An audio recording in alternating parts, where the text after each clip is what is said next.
trading full time is, I don't think, viable for the majority of people. Trading is one of the biggest battles of you versus you. I don't care. Like, this guy might be the best trader in the world, but he drives a Bugatti. He's got like multiple Ferraris. He has 6 or 7 Richard Milles. He lives in Miami. He is not paying for that lifestyle from trading. It's impossible. I'm going to buy later than you, but I'm going to sell earlier than you. I don't think you got it. Like, prove it. You got my money? Here, give it to me. I want to take it out. What is it? FDIC only 250K. A lot of people have a lot more fucking money than 250K in a bank. Dude, I just lost like, you know, a huge part of my net worth.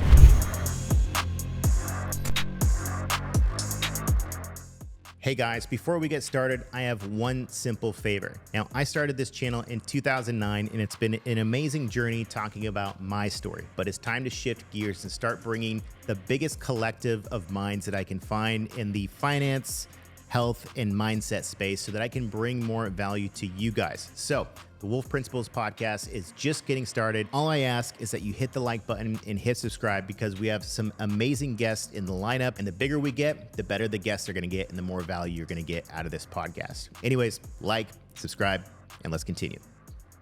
All right. What is up, everybody? Welcome to the Wolf Principles podcast. Today, we have a special guest, the first guest on the Wolf Principles podcast. He has got 3 different names. Dylan, Trader Main, the Neck.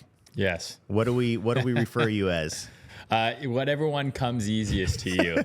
Usually, I always tell people, they're like, where's Trader Main come from? I was like, well, you know, the rapper Gucci Mane. Oh, okay. That's who I was into when I made the account when I was 23. And I didn't, you know, expect to gain any sort of social media fame, or I probably would have used, you know, my name or something a little bit more professional, but here we are. Yeah. And did you give yourself the name The Neck, or is that a social media inspiration? No, so I mean, you've been on camera for a long time with crypto.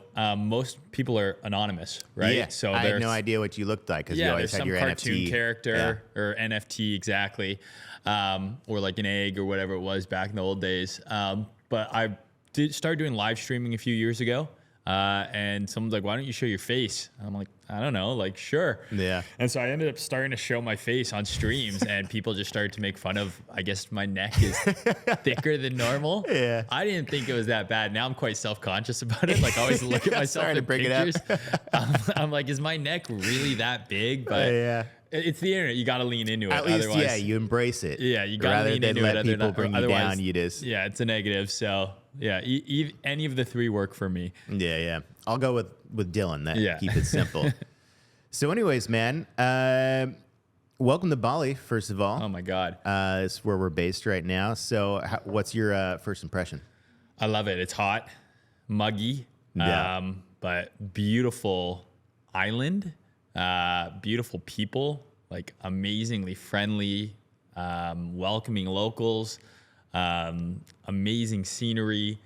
I like it here. I definitely will be back. I can see why you're based out of here. Yeah, it's been 4 years permanently. Basically, I was in Shanghai right when COVID was starting, and then I went to Bangkok for a month and met my girlfriend in December. And then I was supposed to move back to LA. And then I was like, you know what, maybe I'll just go to Bali and kind of like look online for places to live in LA instead of just going back there because I didn't have a place to stay in LA anyways. So that was January 2020. And then COVID hit, and then it just kind of became a full-time permanent thing over here. But overall, I mean, it's a great place to live. I love it out here. It does get small because you're on this tiny little island. So we leave like every 3 months and go do something. Yeah, I mean, I get it though, especially for the type of work that we do, kind of the digital nomad, lifestyle. I mean, I get it. You're so close to so many places as well in Asia for traveling, and it's sunny and warm every day. Like, the older that's I get, huge. I mean, we're both from the Northwest, man. You know just as well as I do how depressing seasonal affective disorder can be. It's insane. The older I get, the more I'm just like, man, like being around, like just people are happier. I'm happier. 100%. Like, you know what I mean? I wake up in the morning, I'm like, I want to go outside. I want to like go on a walk, and I want to go down to the beach or go for a swim. So we'll see. My fiance is like, oh, we're moving to Bali now. I was like, okay, well, let me talk to your father first, but now it's on the list. Yeah. So anyways, for people who don't know who you are, in a nutshell, who is Dylan, Trader Main? Dylan, 33-year-old dude who pretends to be a cartoon panda, I guess, on Twitter. No, I'm a crypto guy. So I'm one of the crypto Twitter kind of OGs, I guess you could say. I've been on there since 2014. Okay. And I've amassed almost 500,000 followers on Twitter, which is crazy to think about.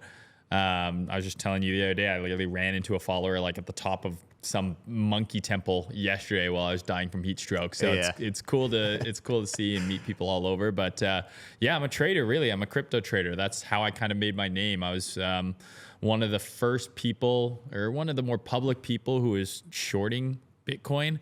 Not that you want to short Bitcoin, but during the bear market in 2016, 2017, or the bull market, excuse me, when it became a bear market, crypto is one of those things that only goes up. Right. Yeah. For most people get rich buying a coin and it goes up some crazy multiple. They probably don't end up selling anyways, but it's not like kind of your traditional stocks and FX where it's like you trade both directions. The chart's bullish, I'm longing. If it's bearish, I'm shorting. Crypto people, it's up only. That's all they really know. Bro.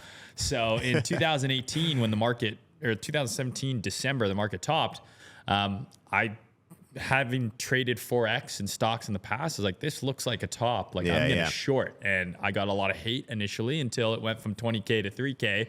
All of a sudden, people are like, maybe this guy knows what he's talking about. And then just kind of snowballed from there. And it's just I was very vocal about crypto crashing. I had no involvement in it whatsoever. But in 2018, 2017, back when I was on Facebook. I don't even think I was super active on Instagram yet, but I was very vocal about the top, because that's also what I was focused on for many years in stocks. I was predominantly short seller. Well, you were penny stocks too, right? Like, what people don't realize is, like, crypto is this new tech. Sure, crypto is, altcoins are penny stocks. They trade the exact same, right? It's like the Wild West penny stock game. I'm like, this is like the OG penny stock days where you're gonna see some low float coin pump 10,000%, and you think it's the new hot shit. The difference is with stocks, that's what I was in. Then it was like maybe 50% to 200% if you're lucky. In crypto, it's 10, 100x, which is insane. It's crazy. But that means that when it comes down hard, and there's a lot of money to be made on the short side as well. And at the end of the day, I think Bitcoin's the best performing asset ever. I think shorting it is not really a good idea for most people. You're probably just better off buying. And I think right now Bitcoin's at, what is it, 65K. So unless you bought at the very top last cycle, you're in profit, right? Anywhere over the last decade. I actually just opened a short position this morning. I think we're due for a bit of a correction into like the 50s or something like that, because we've got the halving coming up. So I wouldn't be surprised if we get a little bit of a shake. I have a lot of people being like, we're just getting started. I was like, I don't know, man. Look at the chart. Like, it's kind of just gone up only for the past year straight, from whatever it was, 15K to 75K. Yeah, the velocity of it straight into resistance at all-time high was just insane. So there has to be some sort of reset, I think, if we do make the run to 100K. Yeah, I think we will. But yeah, that's how I got popular, honestly. And I was just posting and doing videos. I used to do these live streams for 5 people. Now it's 1,000. So it's just been a crazy journey, and it's become a full-time thing. I never thought, it's kind of a side gig. I was working regular jobs. I ran some businesses, and then it just got to a point where it's like, oh, I'm like a influencer now, as much as I hate to say it. So take us back to the beginning, I guess. Like, what were you doing prior to even thinking about trading, and what was kind of that turning point where you're like, this is where maybe that's something I could do? Yeah, so I got an accounting degree. I grew up in a household where, like, going to university was what you did. It wasn't like, maybe I'll go to school, maybe I'll go traveling. It's like, no, you're going to university. So I went and got an accounting degree because that's what I liked. I was good with numbers, I was good at math, and I was like, this is what my parents want me to do, kind of thing, right? Is that kind of household.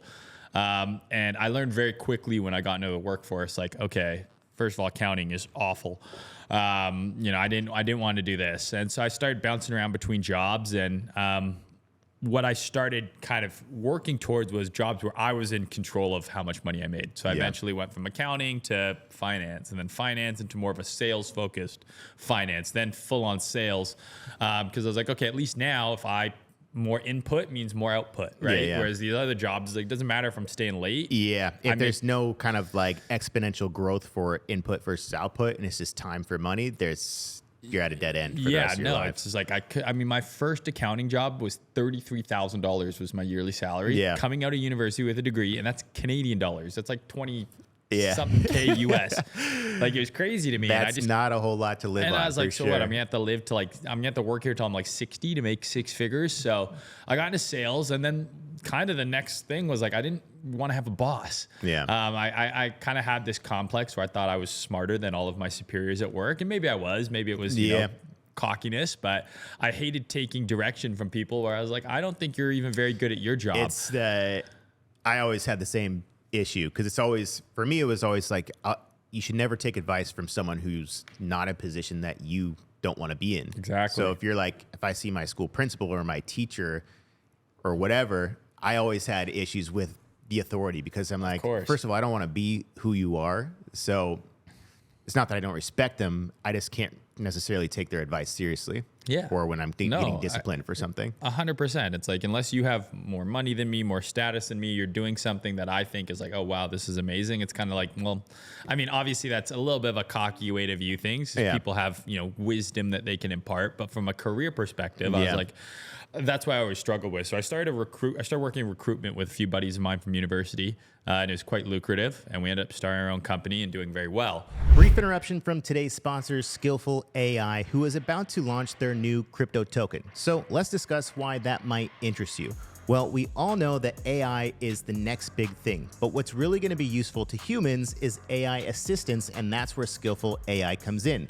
Let's take a look at what they're building. So here's a brief little preview of the upcoming dashboard for Skillful AI.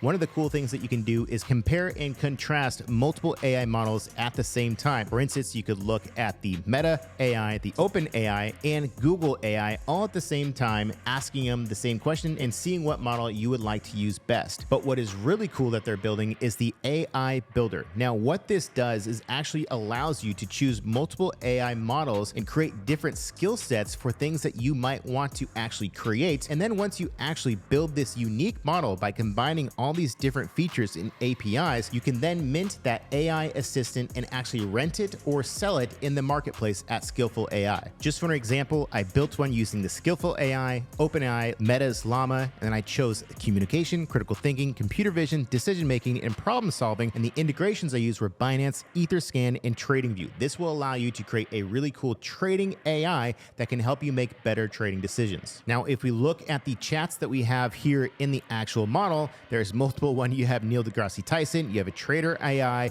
and you also have a designer AI. Pretty much the sky is the limit for how many AI models that you either want to create yourself or rent or buy from someone else who already created it. Such as if you were interested in buying a new coin and you wanted to get a little bit more research about it with an AI model specifically geared towards trading that you either created or by someone else. If you go to the actual marketplace, you can see in here all the top ranked AI models that people are using based on trending or most used. Also, you can list the AI models that you minted on the blockchain and actually rent them out and sell them here in the Skillful AI marketplace. Skillful AI already raised over $10 million in their seed round, but they're opening up a community round that you can actually participate in. There's also rumors of an upcoming airdrop. If you want to actually participate in the community round, it's about to go down. All you got to do is go to skillfulai.io, click the public sale whitelist, and in here you can participate in these different quests to earn XP and actually get access to that early whitelist. Anyways, guys, Skillful AI, that's today's sponsored. If you're interested in participating or checking out their website, there's going to be a link below.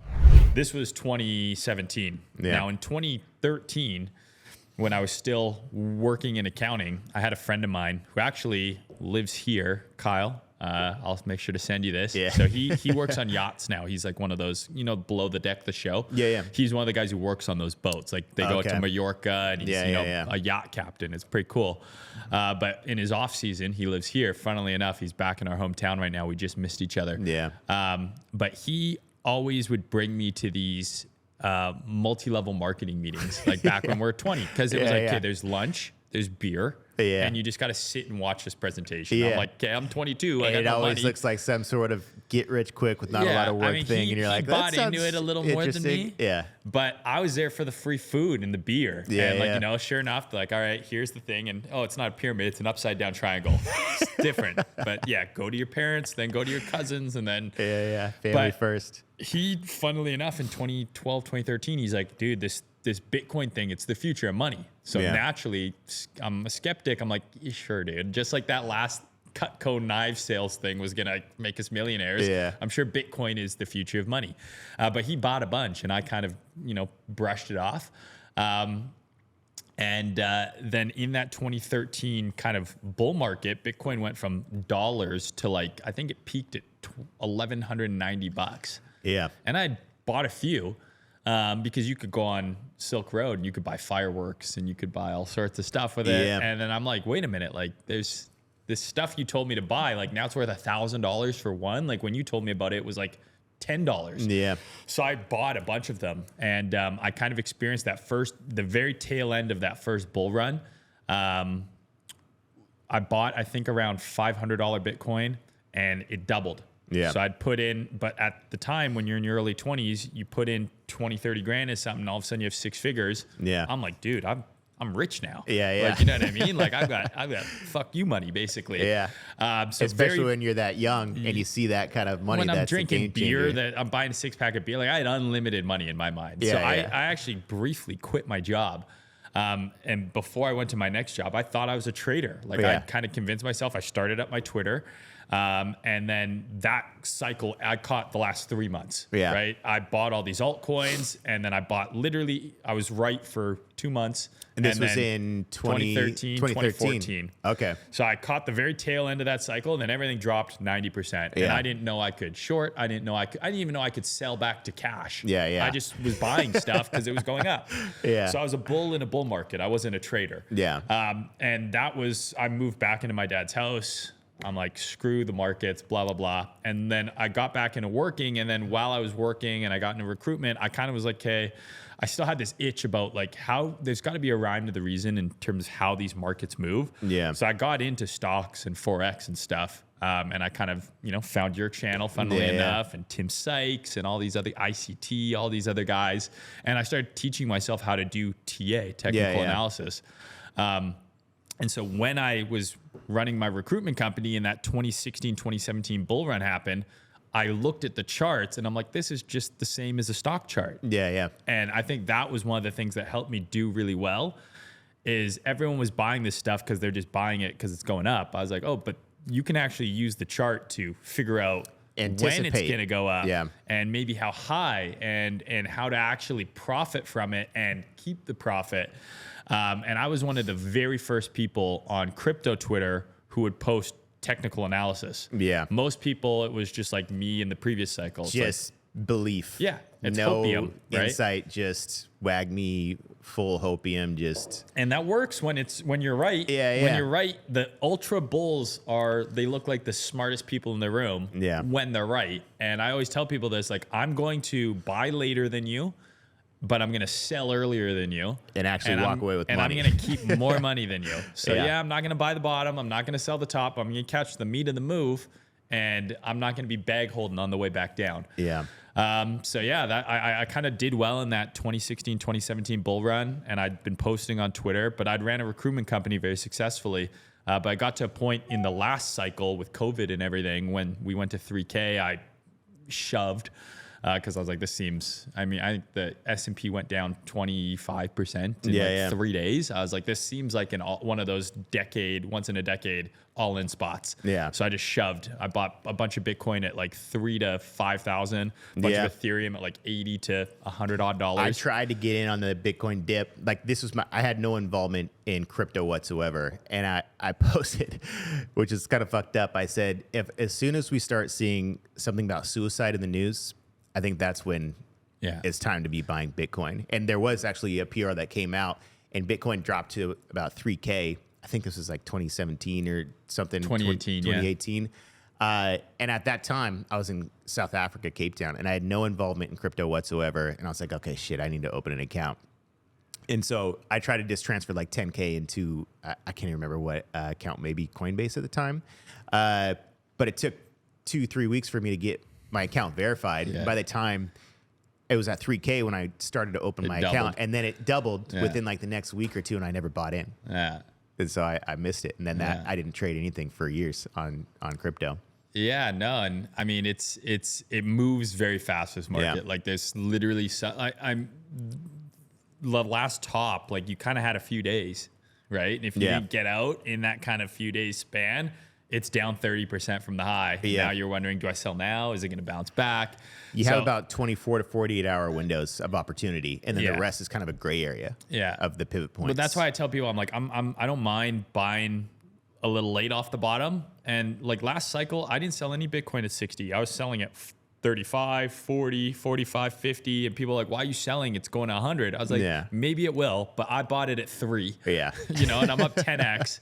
Like that's enough. And, the problem with crypto is it's the greed, all the emotions that you try and teach people about and like trading. Like it's hype. Everything in crypto is hyper. It's extreme levels of it's compared to stocks. It's like everything on hyperdrive. The market cycles happen faster. The emotions are higher. Yeah. And I don't know why that is. I mean, we've seen 4 or 5 complete bull bear cycles in the time that we've seen one in gold. Yeah. Well, I think there's just a lot more irrational behavior involved.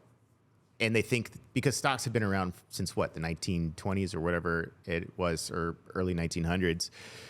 And when you get crypto, it's a new technology. It's 10, 13 years old, all this new stuff. So I think everyone's in it as a get rich quick. Yeah. They want to get rich. Stocks, they're like, oh, well, I could probably buy some stuff and slowly maybe get rich over time. But there's such a draw to getting rich quick in crypto because there are stories of people getting rich quick because of how fast things go up, which also makes it, I guess, easier to make money, but also easier to lose money because of the volatility is so high.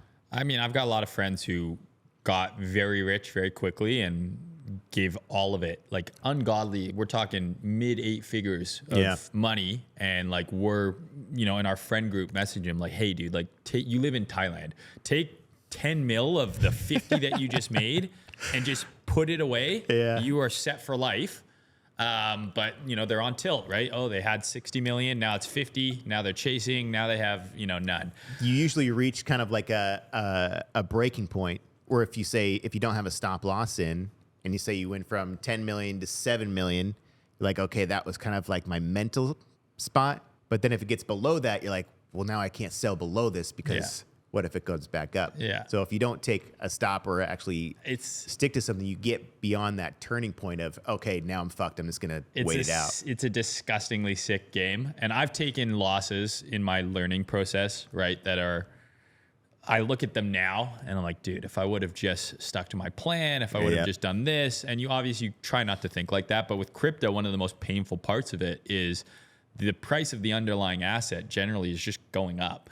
So like all those Bitcoin I lost back in 2016, those are worth 20 times now what they were. And I'm like, I mean, I know for a fact if I would have kept all the Bitcoin I had back in 2014 through 2016, just held the Bitcoin, didn't do any sort of trading, I'd have way more money than I have now. I've still done well, but there is a argument to be made being like, okay, probably buying and holding is not the worst idea if you don't know what you're doing for sure. But the asset, it goes up. It's kind of like, I tell people, it's kind of like the S&P, like, especially now that the ETF is here, I think we're going to see Bitcoin trade kind of just up and to the right slowly over time. I do think volatility is going to decrease a little bit now that institutional players are coming in. But, I mean, who knows? I think the issue with the HODL strategy is it can be a very viable strategy. Is the problem nobody buys when things are down. Yes. Everyone who is a little bit more or less experienced buys at all-time highs when it's in the news, finally like, oh, shit, we're at all-time highs. Or they're buying at the peaks because that's when it's the biggest in the news. And so there's such a vast FOMO. Yeah. And that's when people buy in and then they lose everything because Bitcoin does drop 70 to 90% in these cycles. No, I sent an email out in December of 2018. So when Bitcoin basically bottomed, I sent it to about 40 people. It was my family and then like some close friends. And I basically said, here's what it is. Here's why I'm buying here. Cause I'm like, we're down 85% off the high. Generally Bitcoin bottoms around 80 to 90% off the high. All these other factors. It was like a 5,000 word essay to the point where I was like, here's how you buy a ledger. Here's how you pay taxes on like everything. Yeah. The responses I got were basically like, unsubscribe, I don't care, blah, blah, blah. The only two people who bought were my mom and my dad. And they just said, just buy us each one. And I was like, okay. Sure enough, Bitcoin went to, I would update it. So it hit 10K. I said, by the way, we're 3X from, where I said, then it hit 30K. Okay, we're 10X. And then I think my last email was at like 50. And then that's when people started reaching back out saying, hey man, like, is it still a good time to buy this Bitcoin thing? I was like, yeah, I'll sell you mine. Yeah. But no, you're 100% right. But my advice I give to the majority of people is I was like, if you don't want to be in this space and trying to actively manage and trade, time in the market is way better than timing the market. Yeah. Just slowly build exposure. Like most of my friends, if they would just said, hey, I've got an extra $500 every month, just buy some Bitcoin or some Ethereum. It's basically or whatever just the Buffett strategy. Yeah. Just buy stocks, you're betting on buy crypto. the S&P. Yeah. Buffett bet on America, right? Yeah. You're betting on crypto that's going to be here in 5-10 years. Then probably the stuff you buy now is probably going to be worth more money in 5-10 years. Yeah, that's interesting. Just the whole crypto thing. I didn't get in until 2019, 2020. After and then you got the bug. Yeah. Well, it's because I quit trading in 2018. I got on YouTube, announced that I'm done, and I tried to shift gears and go kind of into the more content creation, entrepreneurial side space of. I had been also selling courses for 15, 16 years at this point and running an e-com business. So I tried to shift, but it just wasn't exciting.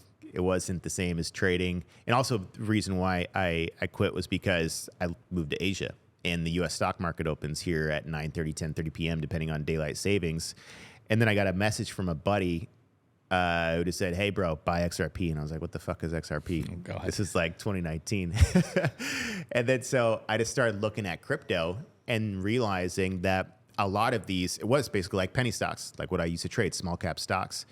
A lot of the same patterns, a lot of the same movements were forming up, and it opened 24/7, 7 days a week. Yeah. I didn't have to be constrained to New York time, which was fucking miserable. Especially, it was fun in the beginning, like the whole traveling trading thing. It's fine for a week or two, but when you do it full time, like I was, because I was traveling new country every month, it was fucking miserable. And so now that I had this other asset that acted the same, and I didn't have to be at a certain imprisoned basically to New York time, that was just kind of the game changer of, okay, maybe this is the next thing. Yeah, no, the altcoins especially trade, in my opinion, exactly like penny stocks. Yeah. Because it's not sophisticated players either. That's the thing. You're not competing against institutions. You're competing against fucking PvP. the meme bros, like fucking crypto bros. So it's like, oh, if this thing is on an uptrending line and then there's a vertical resistance line, when it breaks through that line, it's probably going to go up because people are going to see it and they got the monkey brain. They're like, oh, green button, green candle, green button. So, and I agree. I mean, I live on the West Coast. I hate New York trading hours. Like getting up at 6 a.m. is terrible. Whereas crypto, it can move on a Saturday afternoon. It can move on, Wednesday at midnight. But it's kind of nonstop. I also find that crypto is a little bit easier to swing trade. Yeah. Whereas like when I was trading FX, for example, I was similar to you. I was either trading the London session or the New York session. And I had like a window where it's like, if my trade doesn't set up here, I'm not making any money today. I did that for so many years. Right. I don't want to have to be somewhere at a certain time. It defeats the whole purpose. Yeah. Yeah. It's you're like imprisoned to this time zone, no matter where you are in the world. Yeah. It was awful. It's funny because people always ask, they're like, oh, like, when you're selling the trading lifestyle, it's like, listen, I'm on my boat or I'm at the beach and I've got my laptop here and look, I just made $3,000. It's like, that's not what it is. Yeah. Like I'm in my office. Like it's either really early in the morning and I'm miserable, or it's really late at night and I don't want to fucking be here. You know what I mean? And it's dark and I've got the blinds closed and I'm like, sitting in front of 3 monitors. It's not like quite glamorous. And like, but I have a boss. I'm like, yeah, your boss though is the market. Like it's the market hours. It's the time of year. Is it like it's worse in some ways than, a regular boss. So crypto kind of gives you a little bit more freedom, but I'm the same as you. I've recently pivoted into other ways to kind of just monetize, with the prop firm, with, paid community, because trading full time is, I don't think, viable for the majority of people. Yeah. And I also think it is not conducive to doing well if it is your only way that you can make money, because then you're trading because you need the money. You're going to force trades. You're going to take trades that aren't there because you're like, hey, I need to make some money this week. Whereas if you have other streams of income, then you're just taking kind of those really high quality setups as opposed to, trading because you have to. Brief interruption here, guys. Did you know that 75% of traders have accounts under $25,000? This creates a huge problem because even if you double that account in a year, which is almost impossible, you're still only making $25,000. Introducing Hydra funding, where you can potentially get access up to $500,000 in capital. All you have to do, guys, is sign up for a challenge account, which is going to give you potentially access up to $500,000. And if you earn a 10% profit in this demo account without going into a 5% loss overall or a 4% loss in a day, you will then pass their evaluation phase and, yes, get access to an account with the selected size account. And now, instead of trying to double a $10,000 account, you could potentially earn only 10% on a $100,000 account to earn the same level of profits. And the benefits of this are huge. Rather than risking your entire $10,000 on one account, you can use just $1,000 to potentially get access to $100,000 in capital. You can trade crypto, forex, stocks, CFTs, gold, oil, everything under the sun, all on MT4 and MT5. If you're interested, if you have an account under $25,000, like 75% of traders out there, you're not going to make any money with that account because it's too small. Get access to pro level funding and pro level capital with Hydra funding. Link's going to be below.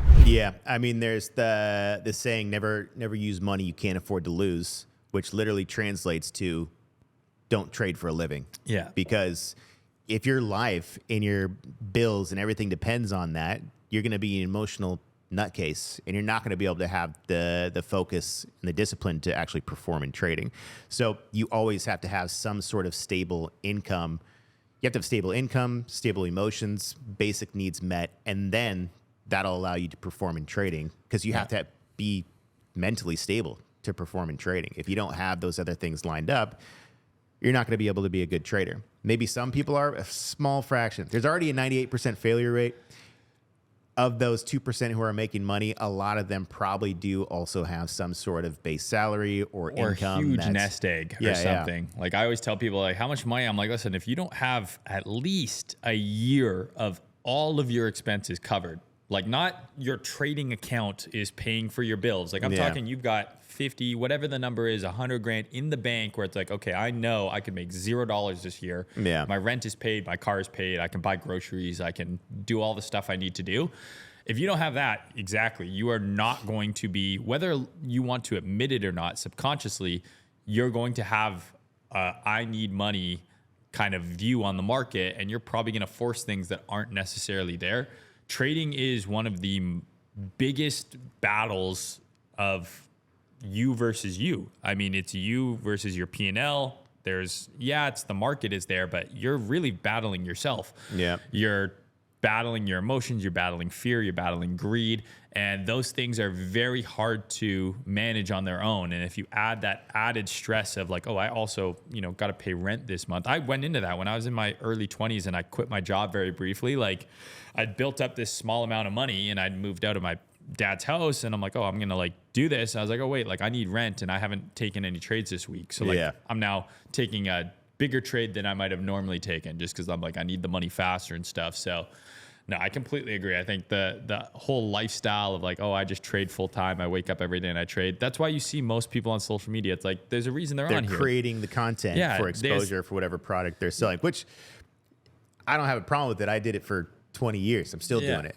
But it's people need to have that reality check of a lot of their bills are being paid with the business that they run, because they created a business around trading, which anybody can do. But you also have to be able to perform in trading to show that and actually have a reputation that you can stand behind. You got to have the social proof. Yeah. Right. But a lot of the guys, like so there's some of these newer Instagram guys, right? Like, and I've talked to a few of them, and I'm like, I'll talk to my audience about them. They'll say, what do you think about this guy? I say, listen, I don't care. Like, this guy might be the best trader in the world, but he drives a Bugatti. This guy's 24. He's got a Bugatti. He's got like multiple Ferraris. He has 6 or 7 Richard Milles. He lives in Miami. I'm like, he's 24. Yeah, I was like, unless this guy has $100 million trading account, he is not paying for that lifestyle from trading. Yeah, it's impossible because he'll show. It's mostly people in the forex industry. Yes, of course. Well, you made 15K today. I was like, that's still not enough for a Bugatti. Yeah, like I don't know what to tell you. Like that's like $100 millionaire person car. Yeah. So I mean, obviously, I think he's got some family money, but he sells a car. And again, I have no problem with it. I don't know if he can actually trade or not. There's a lot of. It's very easy to falsify stuff, especially in the FX world with. All the broker statements in the back end. You can make everything. You can because buy a lot your of own times broker. they own it. Yeah, and so it can all be manipulated. I'm not saying that they are, but it can be. It's just like I think CoffeeZilla came out with an episode revealing what was the name? I can't remember who. Nor Trades. Well, him, but there's Nor Trades, but there is also another guy who was running a big PAM account.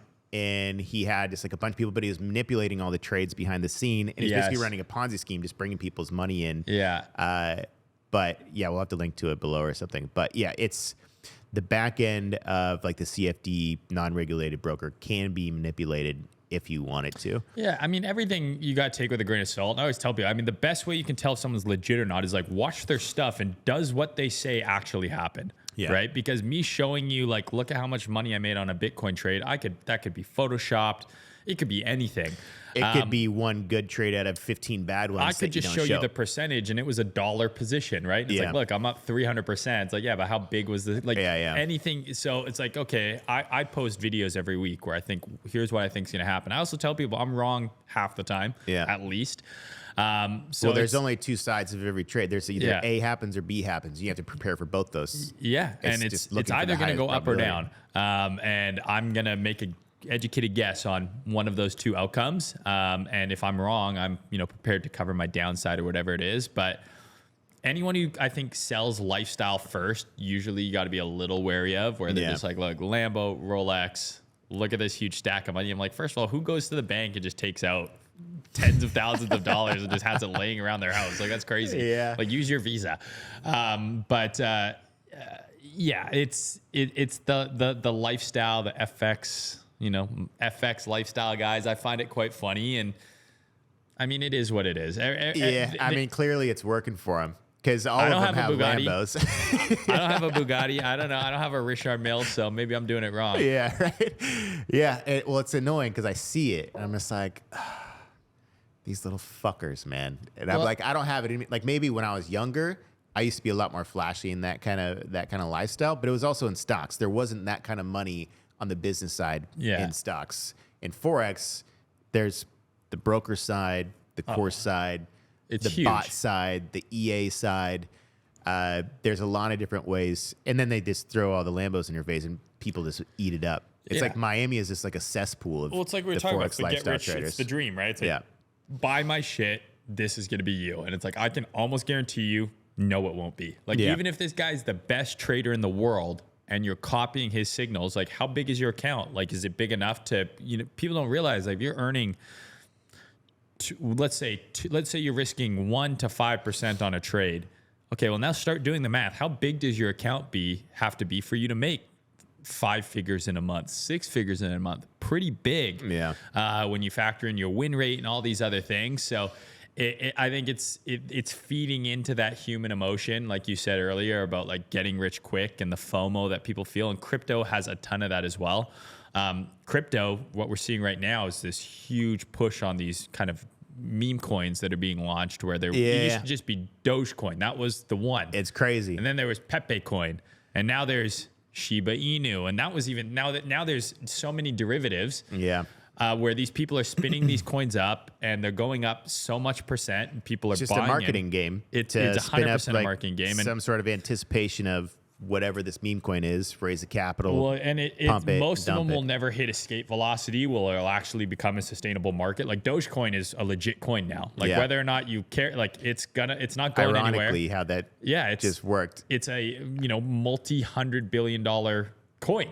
Like it is what it is. It's Endorsed by Elon Musk, yeah, basically. exactly. So it's kind of hit that escape velocity where so many of these are legit pump and dumps, where the early insiders who launched it, or I get offered token allocation every day in my DMs. If I had no morals, I could cash out crazy with the audience that I've built. Because people say, I'll give you 1% of the supply. Yeah. Right? Okay, well, you take 4 or 5 of those deals. I tweet out, hey, the new coin is Chihuahua coin. Right? Yeah. It only has to go up to, a couple $1 million. All of a sudden, I've made 6 figures. Yeah. There's also the potential of an SEC investigation. Well, first of all, I'm that Canadian, so yeah. Gary, you can't come get me. I'm just kidding. I'm pretty sure they can come to Canada. A lot of people got popped for that during kind of like the last craze. I think they're like Jake Paul. Well, because you're in the stock world, Zach Morris, and there's another guy named Hugh, and these guys were like penny stock callers. Yeah. And their And case, it's all paid. their case paid just promotionals. got dismissed. They've been on house arrest for the last couple of years. But this guy's got 500,000 followers, and basically he's got paid group. They load up on some penny stock. Then he tells the paid group, right? They load up, and then he would tweet it. Yeah. And just there was so much momentum behind it. It would go up 50, 60, 70%, which in the stock world is crazy. And then they would cash out. But they managed to get off. I don't know how, because it was like, I'm like, this is a 101. This is a pump and dump. Like they have the information in advance. They're acquiring it. But at the same time, it's like, are they not allowed to tweet out whatever they want about any ticker? I don't know. It's a pretty gray space. Yeah, it's a interesting game, the whole penny stock pump and dump. It used to be a lot more prevalent back in like 2005 to 2015-ish when I was kind of deep in it.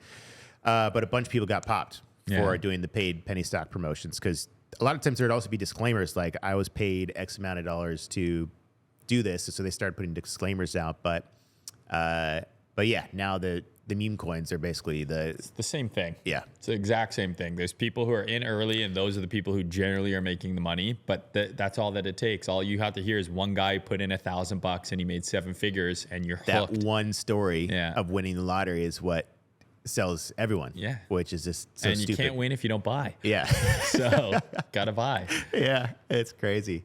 Anyways, I wanted to try to get into kind of like what your philosophy on trading is, what your trading strategy is, mindset, daily routine for what you do. So let's just start off with maybe what's kind of like your go-to way to make money trading. Yeah, so I used to be a lot more active. Like I was actively trading during the sessions, London, New York. With crypto, I used to day trade crypto because there was so many different tokens and it was so volatile, especially when the market's bullish. There was always money to be made, it seemed. But that was early on, and what I've feel like I've kind of discovered about myself with trading is I'm much more of a swing trader. Just personality wise, I have a much easier time getting in a position and sitting in it and waiting for it to play out, as opposed to trying to be in and out multiple times and picking up 100 pennies. I'd rather just make $1. You know what I mean?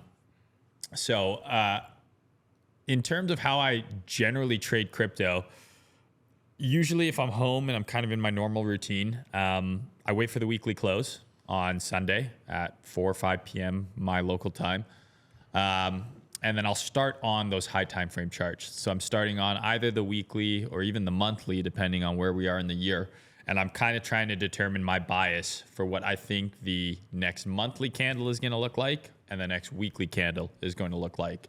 And then that's going to drive all my decision making for shorter term trades and also for what I'm looking at. Like if I think, like right now you mentioned you short Bitcoin, I'm kind of bearish on Bitcoin right now as well. I don't like using the term bearish because like I still think we go to 100K. Healthy pullback. But yeah, like let's say we go to, if I think we're going from 65 to 50, I don't necessarily want to be holding that entire drawdown. Yeah. So if I think the next weekly candle is down on Bitcoin, I'm now going to say, okay, altcoins generally more reflexive, not just to the upside, but the downside as well. Yeah. Right. So I'm going to be looking at some of these altcoins like a Solana or something like that is pumped like crazy. Solana went from $10 to $200 in the time that Bitcoin went from, 20 to 60. That might correct even harder. So whereas Bitcoin might pull back 10 to 15%, some altcoins are going to pull back 20, 30, 40%. Yeah. So usually I'll use those high time frames to determine my directional bias. Do I think we're going up or down? That's kind of the first thing you have to determine. Like, am I looking for longs? Am I looking for shorts? And then I will try and go and find the coins that I think, are going to offer those, best setups. I'm a technical trader.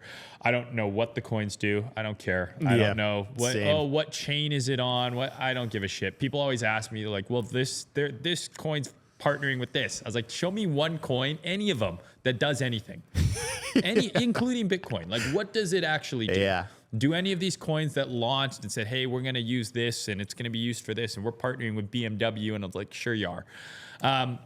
Listen, I understand Solana is used for a lot of things. People are using it to trade between different altcoins made on the Solana. Like, it does stuff. Yeah. I don't care. It's mostly just, okay, what is the narrative? Yes. AI, exactly. gaming. Exactly. So I don't care what then the whatever actual tokens do. What's the hot narrative? Yeah. Where when things go up, it's going to go up like, it's kind of a hot ball of money in crypto, right? Where it's not everything's really going up. It's like, okay, first it's meme coins, then that becomes AI, then that becomes gaming tokens. Now it's metaverse, and now it's back to the majors. So it's kind of trying to figure out what the hot ball of money, where the volatility is. That's what I really care about. I'm a volatility seeker. So I try and tell people very simply, it's like I'm looking at the chart. The chart drives all my decision making. I'm not, doing any sort of fundamental analysis and be like, oh, Elon Musk is going to tweet about Doge, so I need to long Doge. Price is the truth, bro. Yeah. If the chart says it's going to go up, I'm going to try and long it. Start high time frame, determine the direction I think it's going to go. I'll see maybe if I'm bearish, I want to see maybe stuff that is overextended to the upside and really outperform. So recently we've seen Solana and AI and some of these kind of sectors really go crazy. So maybe on the downside, we're going to see some serious snapbacks. And then my trading strategy is based on the daily and the 12-hour chart, and I'm executing on like the H4, the H1. Yeah. I look for very basic patterns. I find that the stuff that you could learn on like baby pips, funnily enough, like it works on crypto because it's not a sophisticated market. You're trading often against other people, very much PvP, whereas in the stock market, you're trading against like crazy high frequency algorithms. You're trading against institutions with quant strategies that are way smarter and more sophisticated than you pointing and clicking. Totally different price action. Yeah. For sure. Same with forex because it's institutional flow. Yeah. So it's not like the patterns that you see. Basic TA doesn't really necessarily work that well. No. So I find that super basic TA works really well in crypto. Generally, like if there's a level that gets run above and back below, like that was the trap, right? And you can, they're not, the shakeout is not that complex. It's not that tricky. And so, but yeah, and then I'm generally looking for, holding a trade. I don't really like to hold trades for more than, maybe a week or two.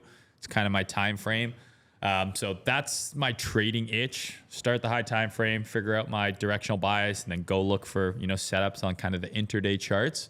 But then I'm also a long-term kind of accumulator. So as soon as the weekly or 3-day chart puts in bullish market structure, I usually just start buying Bitcoin and Ethereum. So that happened around 20K. So we had that kind of FTX crash where it went from 20, 25 to 15.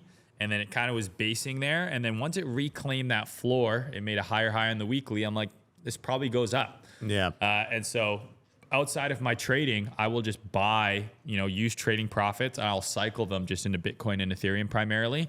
And I will just hold those until we get some sort of high time frame market structure shift. If you look at all of the previous tops, the top wasn't in until the daily trend changed. And there's a few ways you can do it. I just use the chart, higher highs and higher lows. You can also use EMAs or MAs. Like once it kind of loses that high time frame EMA or MA, good chance that this kind of predominant trend is done. And now you want to be short and If you look at like just even the 50-day simple moving average, that's been a great determination of when the bull market is over. Yeah, and you're gonna miss the extremes. Yeah. But if you're basically staying true to that, and people will be like, can't be that easy. I'm like, it is. The problem is when it breaks, you're gonna be so euphoric about it continuing to go higher, you're not gonna listen. Yeah. And then you look in hindsight. It's the mindset game. Yeah, you look in hindsight and you go, if I would have just bought when this flipped, I would have caught near the low. And if I would have sold when it flipped, I would have sold near the high. But again, hindsight's 2020. So yeah, and I'm still a bull on crypto. I still think we've never had an all-time high before the halving. So this is different. It is different because the last bull run, we pumped to 20K, we bull flagged, and then broke above it. So it gave you time to think and reset. And then as soon as that bull flag broke at 20K, it was just off to the races. And then we saw 3 pullbacks to the 50-day moving average. And then the fourth one was finally when it broke down and then dropped 50%. This time, we pumped from 30K, 130% straight into all-time high, ripped above it, and then bull trapped everyone over the top. Yeah. And U.S. stocks are looking crazy high. NVIDIA is crazy fucking high, which is holding the whole AI narrative up. Now, my concern is if NVIDIA crashes and we actually have some sort of debt crisis come into fruition, what's crypto going to look like? Because I don't think we've ever had a crypto bull without a stock bull. We haven't. I mean, crypto basically was born at the last start of the stock bull market, right? 2008, 2009.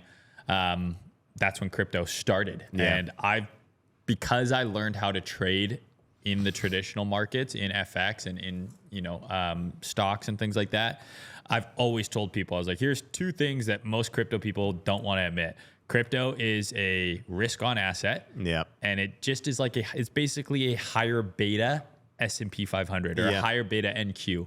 It is. And people don't want to admit it, but I was like, what is the S&P 500 done since Bitcoin was at 35K or 30K? It's gone up 50%. Yep. Bitcoin's up 150%. Like they're very closely correlated. They're extremely correlated. And then someone will say, well, look, stocks went up this day and Bitcoin didn't. So much for your correlation. I'm like, it's not 1-to-1 every single, but the general trends are when stocks are good, crypto's good. Yeah. Right. That's why when COVID sometimes happened, it decouples, but not very often. No, it's all correlated. Even the US dollar, gold, S&P 500, and Bitcoin. You can't tell me that there is people wanting to put money into your cryptos if we're in a serious recession. Like it's a risk on asset. Whatever you want to believe that it's some safe, there's no way that is true. It's a risky asset. Yeah. And the other thing is the dollar, right? The dollar index. People don't realize. I'm like, what are you charting when you're charting Bitcoin? You're charting Bitcoin versus the dollar. Yeah. And you can pretty well map when the dollar topped out, when the dollar bottomed, that was the last all-time high on Bitcoin. And then when the dollar topped out, that's been the start of this rally. And the dollar is starting to look like it might be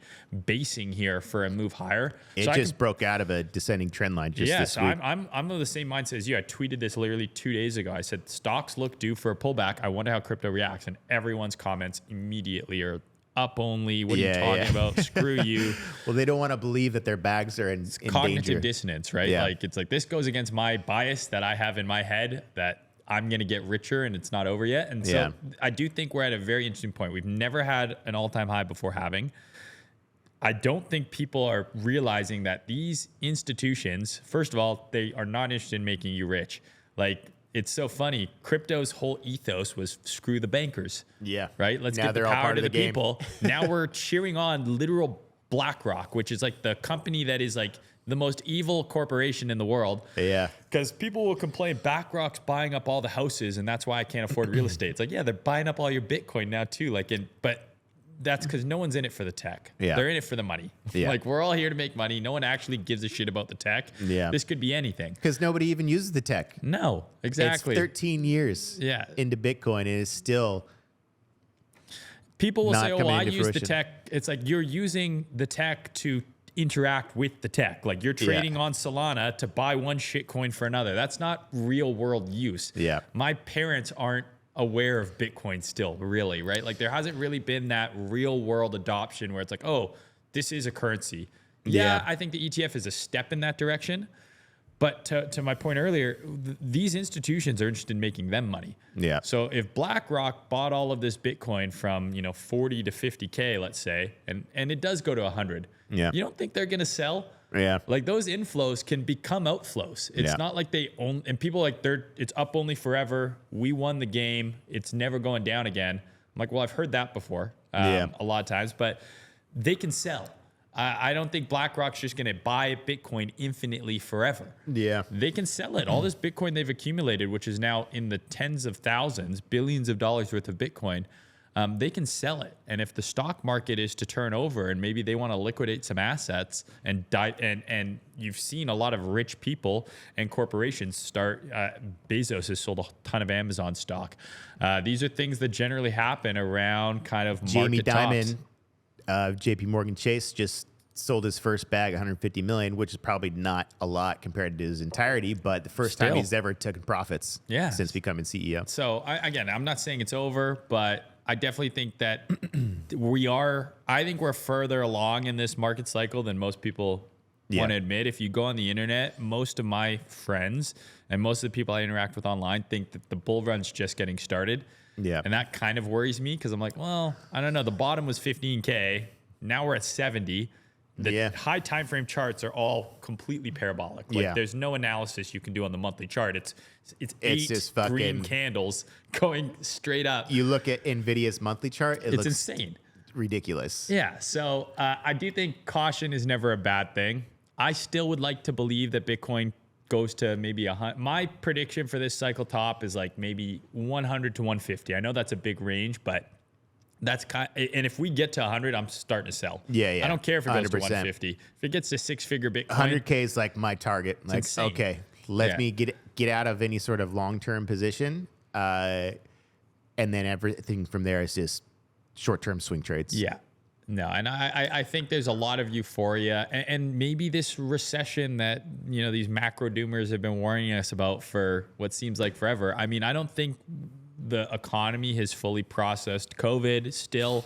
The S&P and all these indices that are trading so high are largely in part to a small group of companies that are doing really well. Top 10. Yeah, like the economy as a whole in America right now is not reflective of the S&P 500. Yeah. The economy in America, like there's unemployment. So we have Apple, Nvidia with the AI theme, Netflix, which is just a bunch of fucking Google people sitting on their couch watching TV. Yeah, I'm sure Netflix did well during COVID when everyone was stuck at home, and they also made it so you can't share your account anymore. So and they raised their prices. So it's a little bit worrisome. You kind of wonder where like the meat of it is, but I mean, maybe that's what we're due for. Maybe we're due for some sort of kind of crazy large shakeout. But again, it's all how you frame it. Like to me, that sounds like an awesome opportunity. Yeah. Right. You just don't want to be caught holding the bag when the music stops. Which most people do, that's the tough part about trading is how do you not become that guy? Yeah. Well, you got to take profits along the way. That's what I always tell people. I'm like, it's because stocks, right? It's money. You know what I mean? Yeah. With crypto, it's almost like going to the casino, like it's poker, like it's chips. It doesn't feel real. It's like, oh, these are chips. It's like funny money. I'm like, none of this stuff is real until you realize it, right? Like you're up $1 million. You're like, I made $1 million. It's like, okay, but are you still holding the coin, bro? Are you holding a stable coin? People are always posting screenshots of their unrealized gains, but it doesn't mean anything. It's not your money. Yeah.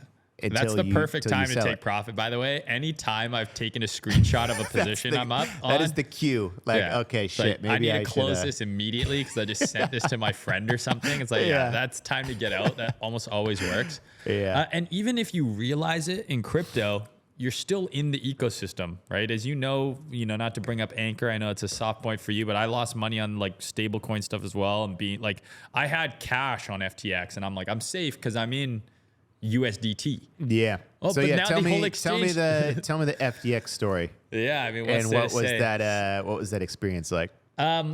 It was a learning experience for sure. I feel like I should have known better because I'd been around for a long time, and I lost money on Mt. Gox. Yeah, I lost money on Quadriga, so I know these exchanges you've can been go through down. the ringer already. It's like trading on an unregulated broker where you're like, hey, why they give me so much leverage and they didn't ask for KYC? Yeah, and then you ask for a payout and then then they want KYC, and then they deny you KYC. Like, so I probably should have known better, but I 100% got bought into the Sam Bankman-Fried hype. The marketing was too good. Yeah, I mean, everyone did. He was on Forbes. He's the richest person under 30. He's doing Super Bowl commercials with Larry David and Tom Brady. They bought the naming rights to the Miami Heat arena. They're sponsoring like an F1 team. I'm just like, too big to fail. Yeah.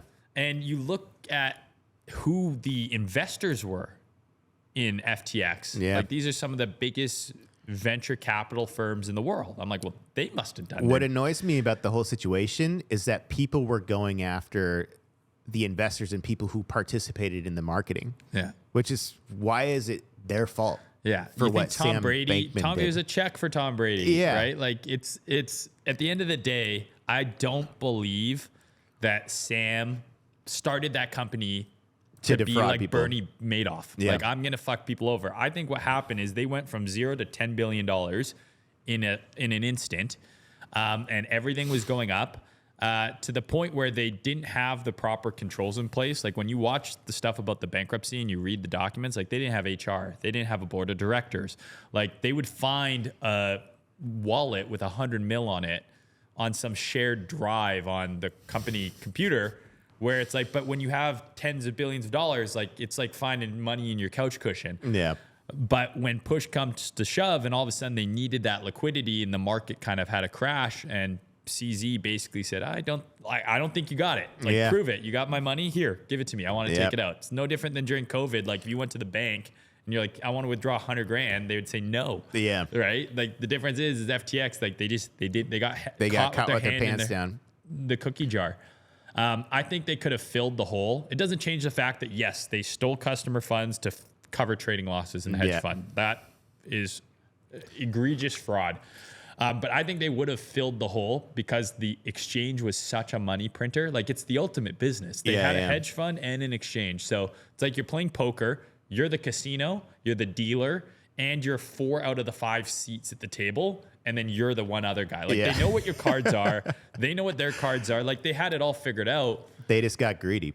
They got greedy. And I think they were unorganized. And they probably could have done with some maybe more senior people to help them, plan and things like that. I think they got just too big too fast.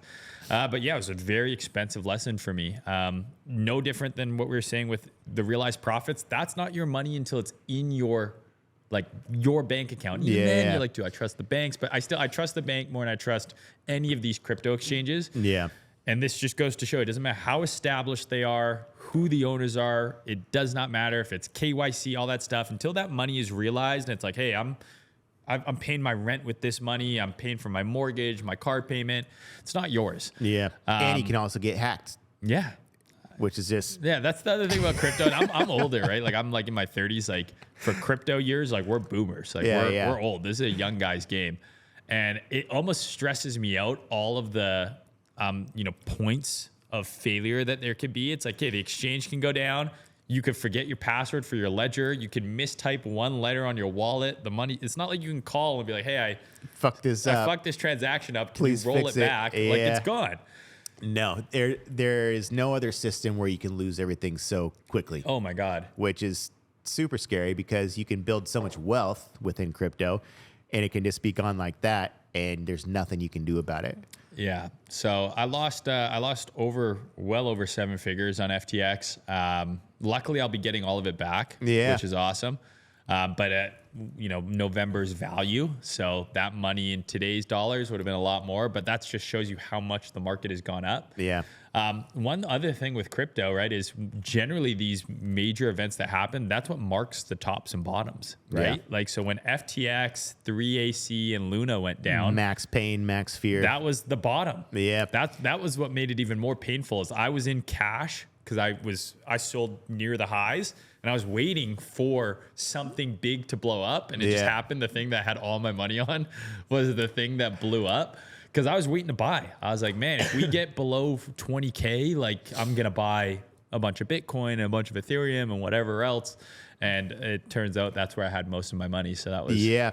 I had a similar situation, but I don't get the money back, unfortunately. Yeah. But I had $2 million on UST Anchor Protocol earning 30K a month, which was obviously same thing. Should have known better. Too good to be true. But there is, again, a lot of people with big money all making money on this. And that was also going to be my buy the dip fund. Yeah. The 2 mil. So that, okay, once this all fucking comes crashing down, that's going to be my bag to start loading up on a shitload of coins. But I probably wouldn't have been as confident because I thought Bitcoin was coming all the way down to 10K. So I would have been more cautious. But also, losing that money also hurt my confidence as well to then buy anything. It made me lose more trust in crypto, made me just more like, okay, less risk on, not willing to take as much risk because 2 mil, it's insane. Big chunk. Yeah, you live in a place like Bali. That's all the money you need. Yeah, like, I was actually gonna build all 3 of these with it as well with some of that money, but now I just sold it all for a profit for these other 2 villas here. Yeah, no, I was the same way. Like even now, I am not trading with nearly the size that I used to because I don't trust any of these exchanges. So, I'll put 100 to 200K on exchange. I'll try and run that up and then I withdraw. Yeah. Back to that original baseline. And I'm putting it in cold storage or I'm cashing out to my bank account. Whereas before I would leave millions on these exchanges and take these crazy huge swings. And it definitely hurt my confidence because, I wanted that money to buy the dip. And I'd never lost that much money in one single go, even though it wasn't a trade. I was like, this is... You literally just try to log in one day and you're like, wait a second, where...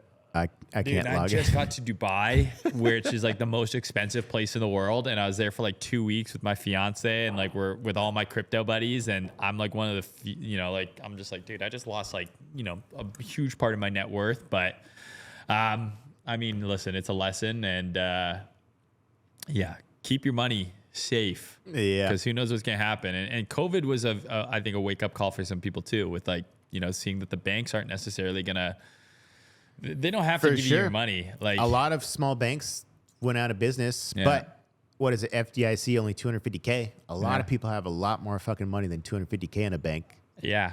No, if you got a lot of money, you want to be at multiple banks. And I would buy physical gold, have cash. I mean, a ledger, crypto is good for that. Like if you have a ledger, you can kind of travel around with a bunch of money. Yeah. But yeah, I think COVID was a wake up call for how fragile the system really is when it gets stressed really hard. Like it seems like it works perfectly and everything's fine when things are working. So who knows, man? I'm not saying we're going to see some sort of black swan, but if we get some sort of even like a 10 to 20% correction in stocks, that's going to be brutal for crypto. I personally believe, and but we could see Bitcoin back in the 40s and people who, to me and you, that's amazing. I'm like, Bitcoin back at 40 and I think it's going to 100. Hell yeah. The problem is people who bought it 55, 60, 70 back in the 40s is like, I can't go back there. And that's the problem I think a lot of people have is your emotions and your ability to manage them are generally dependent on where and how you're positioned. Yeah. Like if you've gotten to a bunch of altcoins and stuff over the last 2 weeks, every couple percent drop is hurting you right now. Like we're quite a ways off of a lot of we're 15% down from the highs on Bitcoin already. Yeah. So if you bought at 70 and we go back to 40, are you going to hold? That's going to be a big drop. Yeah. And it's not even that much more of a drop from here. Maybe it's another 20%, 25%.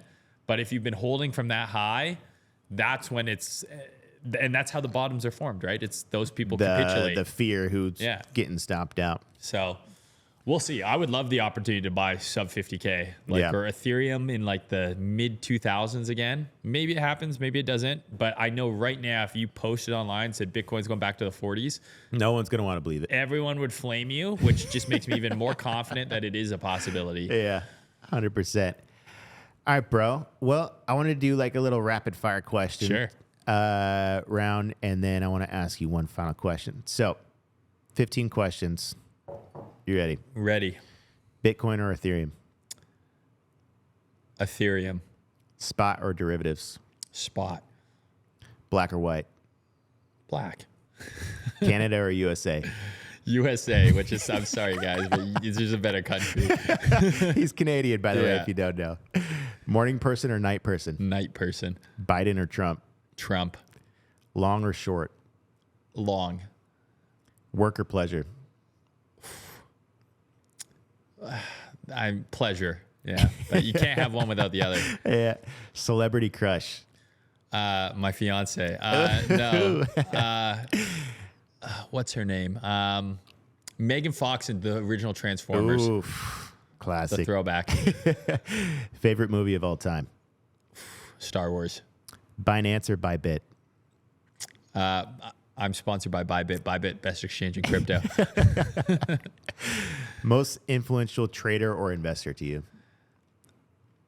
To me, it's gotta be Warren Buffett, man. I mean, the guy's the GOAT. Yeah. It's gotta be Warren Buffett. Bitcoin goes to 100K or 40K first? 40. What's more important, trading psychology or trading strategy? Psychology. Who wins today's golf game, me or you? You. We'll see. We'll see. All right. So one last question. What would be your one piece of advice to someone watching this today that you had to learn the hard way, but if you told them now, that could change their life? It's a marathon. It's not a sprint. I know it's corny, but trying to make money quickly oftentimes will make it harder to make money quickly. It's going to take you longer. Trading is so much about being process oriented, and learning the proper habits and skills and things that you're supposed to do, and then repeating them over and over and over again. I think that's why a lot of people who were former athletes, poker players, things like that, where repetition is how you improve at your craft, can do well in trading.